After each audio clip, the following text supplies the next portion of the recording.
nga ba tayo magsisimula kay Menolive? Isa na naman bagong live streaming apps ang ating i-share. Disclaimer lang, tuwing may i-share ako na live streaming apps, ang sipag at tiyaga ang kailangan mong puhunan dito. At syempre, iba-iba tayo ng experience, kaya dapat sariling pagsusuri na rin sa mga ganito. Kagaya nga lang palaging ko sinasabi, once na ma-reach yun na yung mga cash out dito, ay i-cash out yun na, huwag nyo nang ipunin pa dahil karamihan sa mga bagong apps ay hindi rin nagtatagal. Kaya ayun.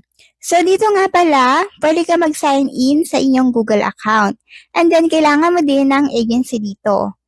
Yung tasking nito is 2 hours every day sa loob ng 7 days. Pwede mong putulin yung 2 hours, pwede kang mag 1 hour. Basta dapat maka 1 hour ka. And then after 7 days, magiging 1K na lang ang iyong normal task. Ang minimum withdrawal dito is 200K, equivalent ng $20. Kailangan mo din ng agency dito. No agency, no tasking. Self-withdrawal din dito. So, bago natin explore itong si Menolive, kung hindi pa kayo nakasubscribe sa aking channel, baka naman po pwede kayo mag-subscribe para maging updated kayo tuwing may bago tayong upload na video. By the way, meron nga pala tayong munting pasasalamat sa mga patuloy na tumatangkilik sa ating channel. Ang gagawin nyo lang syempre, follow nyo ang ating FB page, mag-like, mag-comment related sa ating video, at ayun, nasa FB page natin ang mga mechanics. So, eto nga pala yung mga napili natin sa ating mga pasasalamat. Ayan, palakpakan natin sila.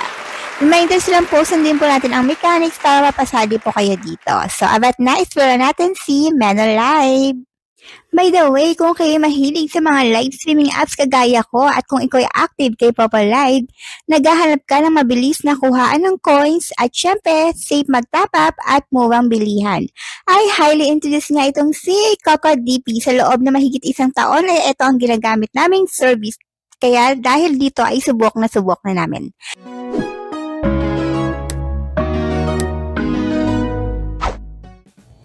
So, andito na tayo sa menu ni Menolive. So, kailangan dito mag-verify ka muna. Ilagay mo yung pangalan mo at yung name mo. Isa lang pala yung pangalan at name mo. Char. So, kagaya ng sinabi ko, magsasign in ka dito gamit ang inyong Google account. So, dito natin makikita yung mga tasking natin dito. Punta tayo dyan. Wait lang, naglalag pa ako. Ito yung tasking na sinasabi ko. So, pag dinownload nyo pala to, make sure na ilalive nyo na kagad kasi 7 days lang yung ganitong tasking.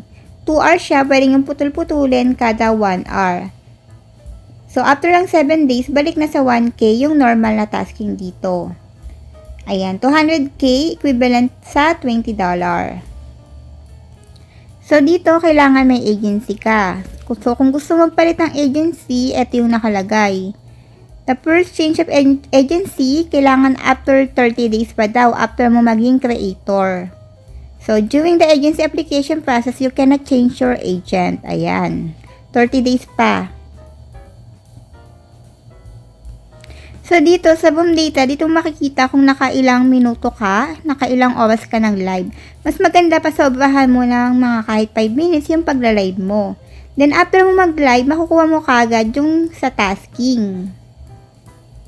So, dito mo makikita yung earnings mo.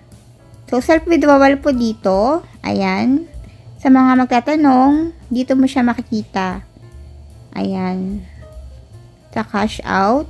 Then, mamimili ka ng currency type mo. For example, saan kang bansa? Philippines.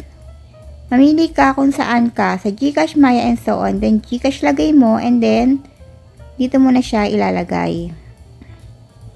So, kung nakatanong kayo, huwag kayo mag-atubuli na magtanong sa ating comment section at sasagutin natin yan sa abot ng ating makakaya. So, bago lang ito. So, ayan, habang bago pa, try na natin. So, kagaya nga ng sinabi ko, disclaimer lang. Pag may bagong apps, once na-reach yun na yung inyong cash out, ay cash out na kayo kagad at sipagan nyo sa pagla-live. So, isa pang optional dito is meron silang invite. May invite option sila. Ayan.